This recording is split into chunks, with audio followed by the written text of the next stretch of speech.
If you're completely overwhelmed, mentally, emotionally, or physically, and you're barely holding it together, please listen up, because today at Neuroanxiety Toolkit, we're going to talk about how your nervous system is maxed out and it's not your fault. In this episode, I'm going to give you mainly 3 powerful mindset shifts and skills that you can use to help you get out of this overwhelm and get you back into your body with science, self-compassion, and zero shame. You do not need to push through. You need compassion and you need a good strategy. So let's slow it down together and do this in the most kindest way. Welcome back, everybody, to Your Anxiety Toolkit. I am so happy you're here. Before we get started, let's all just take a breath together and acknowledge that overwhelm and stress are probably at their highest right now. I know, at least for me, it is incredibly high with all that's going on in the world, all the changes, all of the conflict, the anxiety, the massive amount of work we've all got to do. It's really a lot. And I was thinking today on what specifically I need to do. And I thought, hey, you know what? Let's do this together. I'm going to work you through exactly how I manage overwhelm. And hopefully you leave with the exact same skills and you, number 1, feel some ease and calm in your body. But number 2, you feel like you have a strategy for when you have overwhelm as well. So again, I think the first step is just to take a breath. We have to slow down. My instinct when I am overwhelmed is to speed up, to push through, to try and get rid of it, to get everything checked off on my list so I can remove the overwhelm. But the problem is with that is I'm working with a sense of overwhelm when I could slow down and actually reduce my stress and my suffering and work at a better, more effective rate. So first of all, we want to first address, is your overwhelm a response or the result of putting too much on your plate or having too much on your plate? The first thing I need to do when I feel overwhelmed is to go, wait, what here am I doing just for the sake of doing, and what here is unnecessary?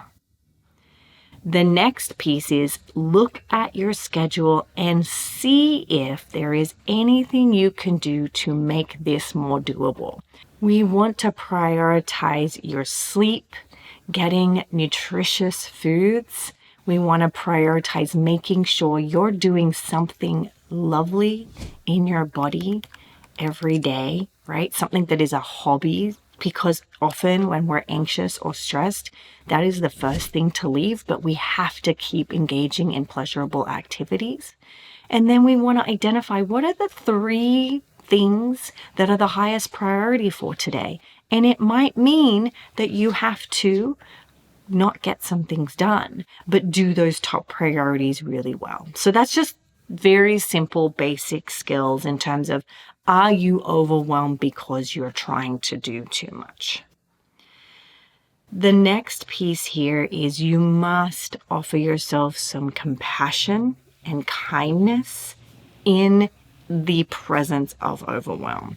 Often when we're overwhelmed, we feel like our body is racing, our heart is racing, our head hurts, we can't think straight. Maybe you've got some brain fog, or you're starting to feel the panic build up because you can't concentrate. I am so prone to overwhelm when I'm anxious. I feel like sounds are very jarring to me. Lights are very jarring to me. I get overwhelmed with too many people in the room. But the problem with that is, number 1, of course, that's normal. But the problem with that is if our response is, oh, you idiot, you should be able to handle that. There's something wrong with you. Well, then we're just adding to the suffering. So what we want to do is we want to offer ourselves as much kindness and compassion as we can, and be aware of anywhere where we're adding to suffering with self-criticism, self-judgment, labeling terms like idiot, stupid, wrong, and so forth. And then the last piece that I really want to do with you today, because this is what I need to do, is to take a look at, and this is the core skill when we're overwhelmed. The core skill is to determine what is in your control and what is out of your control. So anytime I'm overwhelmed and I have a lot to do, and if I look at my schedule today, I am back to back with podcast recordings, clients, meetings, picking up children, going to school meetings, coming back, seeing clients. Like, it is nonstop. So all I'm going to do is I'm going to sit down. I've got the workbook here. It's all simply just a piece of print paper. And what I do, for those of you who are listening, I'm going to talk you through this. But for those of you who are on YouTube watching, we can do this together, is I draw a line down the center of the piece of paper. It could be a napkin if you want it to be. And on the left, you write what I can control. And on the right, you write what I can't control. Now, I know what you're thinking here is like, oh, well, I can do that in my head. Please, please, please do this on paper. It will be so much more effective if you do it this way. And so what we want to do here is when we are in overwhelm, it is often because we either have too much on our plate, which we've already discussed, or we're being unkind to ourselves, which we've already discussed. Or the third thing is we're trying to control things we actually don't have control over. We are trying to make everything easy and not stressful in the presence of things that actually are stressful. And so we have to then, when we are in the presence of daily stress, because when it comes to, let's say, generalized anxiety, so much of generalized anxiety is actually tolerating and working through real life daily stresses. Like I said, school, work, relationships, finances, health conditions, or just your health in general, your general well-being. Like, these are daily stresses that we have that we can get very quote unquote stressed about when we try to control the things that aren't controllable. So let's do this together. So for today, on the left hand, I'm going to first look at the things I can control. So the things I can control are my schedule, meaning I know what it is. I know I can get rid of the things I don't need to do, that I can do tomorrow, that are unnecessary. So if I looked at my schedule today and I was like, oh, I really need to return those Amazon returns, I might say, okay, today's not the day. It's just, there's no time today. That it's too much and I need to just focus on the things I need to. So I can control my schedule. The next thing I can control is, I immediately had an automatic thought. So let me show you my process. So my automatic thought was but my schedule is stressful. So on the right-hand side, right here, what I can't control is my physical response. Meaning, I'm writing this out. My physical response is like the fact that creates some anxiety for me. That creates an increase in heart rate and increases some increase of thoughts. I can't control that. Once I've identified that, I'm like, okay, so I can't control the physical discomfort. What can I control? I can control my response, right? I can control my letting there be anxiety. I can control how I also, again, the next one would be how kind I am to myself while I feel this discomfort. Okay, so The next piece is like, okay, what can't I control? I can't control other people's opinion, because I can't control that. I could spend all day trying to get them to agree with me and trying to get them to like me, but that's going to cause me a lot of overwhelm. So I can't control other people's opinion. That leads me to what I can control. I can control my opinion, right? Now, let's say if you said, no, I can't. I have all these automatic thoughts about how bad I am. Okay, so then let's say on the right-hand side, I'm following through. Let's say I have the thought, I can't control intrusive thoughts. All right, I can't control intrusive thoughts. Let's go back to, what can I control then? I can control whether I make them mean anything. So we're kind of getting deeper here. Now, again, this is how we manage overwhelm. This helps me. So let's say I leave it at that. So this is going to help me move into my day. Okay, from here, we could do this for a while. We don't want to get too deep into the weeds. But from here, my job is to go, okay, what do I need to let go of? I need to let go of controlling my thoughts. I need to let go of controlling other people's opinions. I need to let go of controlling whether I'm anxious or not. And what can I control? Whether I'm kind, my opinion of myself, my schedule, what I put my attention on, and not making my thoughts mean anything. That is what I'm going to focus on today. And if I can condense that into 2 to 4 things, I will write them out on a piece of paper just like this. I'll put it right next to my computer, and I'm going to use that throughout the day.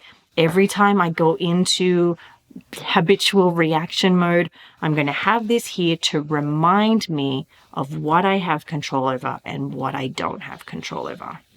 And that is the work for today. So this is a skill we can use with overwhelm. Again, at the end of the day, it might be that we're overwhelmed because of what we're managing, whether it be an anxiety disorder and so forth. But given that, we can still look at, okay, even though I've got this thing happening and I've got too much happening, I can still double down, triple down on really looking at and being disciplined, and I'm going to say the word again, disciplined, about only controlling what we can and letting go of what we can't, and being skilled at knowing the difference between the two. That is going to be key. Now, if you are somebody who struggles with generalized anxiety, you feel overwhelmed a lot, you feel like you are constantly worrying about the daily stresses, I'm going to strongly encourage you to sign up for Your Anxiety and Panic Toolkit. It is an on-demand course that we have through CBT School. It is brand new. I re-recorded the whole thing, and it is going to go into specific skills that you're going to need to practice, really to do with how you manage the day-to-day, your behaviors and your thoughts in the everyday process. So if you're interested, go over to cbtschool.com/overcoming anxiety. It is something I have poured my heart into. We talk about self-compassion skills. We talk about scheduling. We talk about cognitions. We talk about healthy behaviors. We talk about how to face your fears. We have a whole module on panic and what to do when you are having a panic attack. There are so many amazing, amazing bonuses that go with this course that I have just added because I kind of thought as I was creating this course, how can I make it so that we cover all the areas that you might be struggling with? Head over to cbtschool.com/overcoming anxiety, or you can click the link in the bio or the notes right here.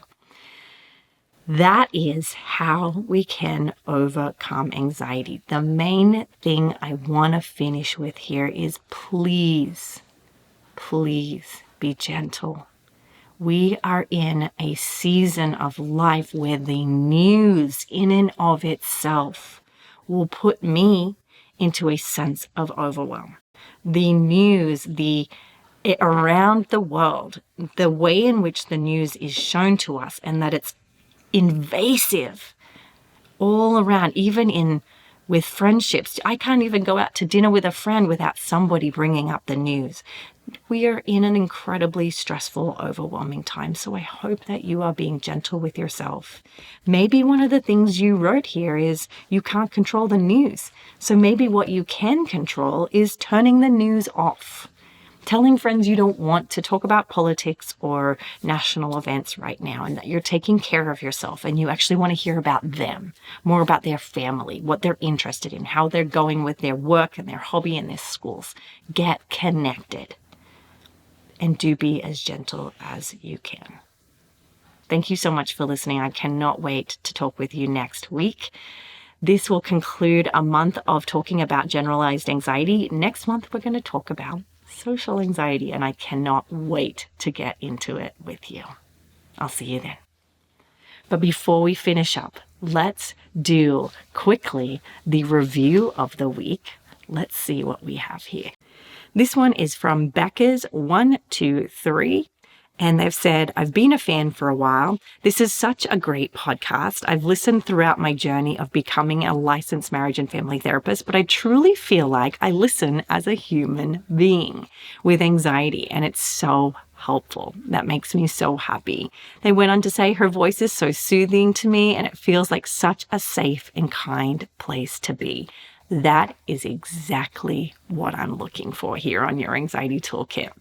Of course, we do also want to highlight an I did a hard thing that somebody has submitted. This is from Tiggy David, and they said, I've been working intentionally, I love that word, on incorporating a kind and compassionate tone of voice in my self-talk and self-compassion practice.